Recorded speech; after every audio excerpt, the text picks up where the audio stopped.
हार्दिक स्वागत है। आज का हमारा विषय है सर्वनाम। सर्वनाम जो संज्ञा के बदले में बोला जाता है उसे हम सर्वनाम कहते हैं। जैसे मैं, हम, तुम, उसे, उसका, ये सब क्या है? सर्वनाम है। सर्वनाम के मुख्यतः 6 भेद होते हैं। कितने होते हैं? 6 होते हैं। कौन कौन से? पुरुषवाचक सर्वनाम, निश्चयवाचक सर्वनाम, अनिश्चयवाचक सर्वनाम, संबंधवाचक सर्वनाम, प्रश्नवाचक सर्वनाम और निजवाचक सर्वनाम। तो पुरुषवाचक सर्वनाम कितने होते हैं? पुरुषवाचक सर्वनाम जो होते हैं वो 3 होते हैं। कौन कौन से? उत्तम पुरुष, मध्यम पुरुष और अन्य पुरुष। उत्तम पुरुष, जैसे हम आप लोगों से बात कर रहे हैं तो मैं क्या हुई? उत्तम पुरुष हुई। और आप क्या हुए? मध्यम, क्योंकि आपसे हम बात कर रहे हैं। और जिसके बारे में हम बात कर रहे हैं वो क्या हुआ? अन्य पुरुष हुआ। जो बात करता है वह उत्तम पुरुष, जिससे बात करता है वह मध्यम पुरुष और जिसके बारे में बात करता है वह अन्य पुरुष होता है।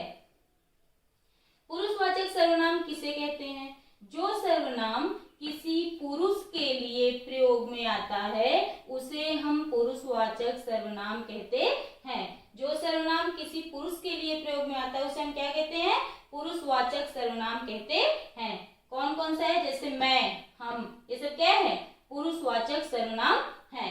पुरुषवाचक सर्वनाम के 3 भेद होते हैं, उत्तम पुरुष, मध्यम पुरुष और अन्य पुरुष।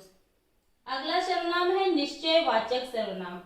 जिस सर्वनाम से किसी वस्तु का निश्चित बोध होता है उसे हम निश्चयवाचक सर्वनाम कहते हैं। मतलब उसमें कोई संदेह नहीं होता है। जैसे वह सर्प है, तो इसमें क्या है? क्लियर है कि वह सर्प है, वो कुत्ता नहीं है, वह बिल्ली नहीं है या वह और कुछ नहीं है, बल्कि क्या है?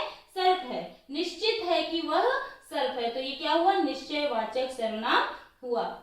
आगे अनिश्चयवाचक सर्वनाम। अनिश्चयवाचक सर्वनाम क्या होता है? जिससे निश्चितता का बोध ही नहीं होता है, कुछ निश्चित ही नहीं होता है कि वो क्या है, किसको बुलाना है, क्या करना है, वो क्या चीज है, जिसके बारे में हमें संदेह हो, जो अनिश्चित हो, उसे हम अनिश्चयवाचक सर्वनाम कहते हैं। जैसे किसी को बुलाओ, अब पता नहीं है कि राम को बुलाना है, श्याम को बुलाना है, सीता को बुलाना है, गीता को बुलाना है, किसी को बुलाओ, मतलब किसी को भी बुला दो, तो ये क्या है?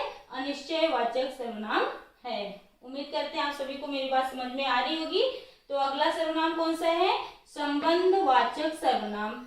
जिससे 2 वस्तुओं अथवा व्यक्तियों का पारस्परिक संबंध प्रकट होता है उसे हम संबंधवाचक सर्वनाम कहते हैं। जैसे वह लड़का जो कल आया था पढ़ने में तेज है। एक दूसरे से संबंध है कि वो लड़का जो कल आया था वो पढ़ने में बहुत तेज है। तो यहाँ पे क्या है? संबंधवाचक सर्वनाम है। सा से सी, नाने नी, रारे री, ये सब क्या है?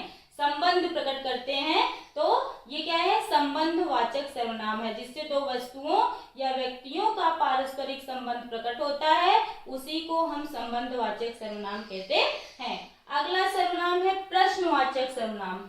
जहाँ प्रश्न का बोध होता है, जहाँ पे प्रश्न किया जाता है, प्रश्न का बोध होता है, उसे हम प्रश्नवाचक सर्वनाम कहते हैं। जैसे यहाँ कौन है, कौन, क्या, किसको, किसे, तो ये सब क्या है?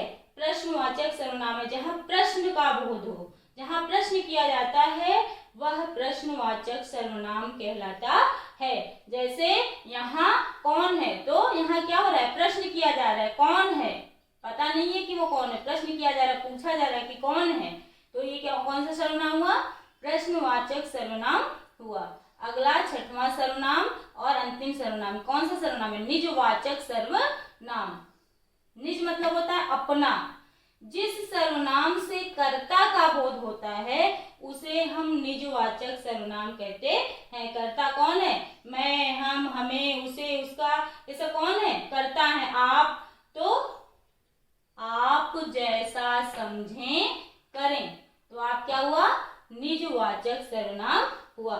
तो सर्वनाम सबको परिभाषा भी समझ में आ गई। सर्वनाम के मुख्यतः 6 भेद होते हैं, पुरुषवाचक, निश्चयवाचक, अनिश्चयवाचक, संबंधवाचक, प्रश्नवाचक और निजवाचक। पुरुषवाचक के 3 भेद होते हैं, उत्तम, मध्यम और अन्य पुरुष। एग्जाम में बहुत पूछा भी जाता है कि सर्वनाम के मुख्यतः कितने भेद होते हैं, तो आप लिखेंगे सर्वनाम के मुख्यतः 6 भेद होते हैं। पुरुषवाचक सर्वनाम के कितने भेद होते हैं, तो आप लिखेंगे पुरुषवाचक के 3 भेद होते हैं। उम्मीद करते हैं कि आप सबको हमारी बात बहुत अच्छे से समझ में आ रही होगी। तो अगला वीडियो हम जल्द लेकर आएंगे। यदि आप हमारे चैनल को लाइक नहीं किए हैं तो लाइक करें, सब्सक्राइब करें, ज़्यादा से ज़्यादा लोगों को शेयर करें ताकि उनके भी काम आए। और अगले वीडियो में फिर हम मिलेंगे, तब तक के लिए धन्यवाद।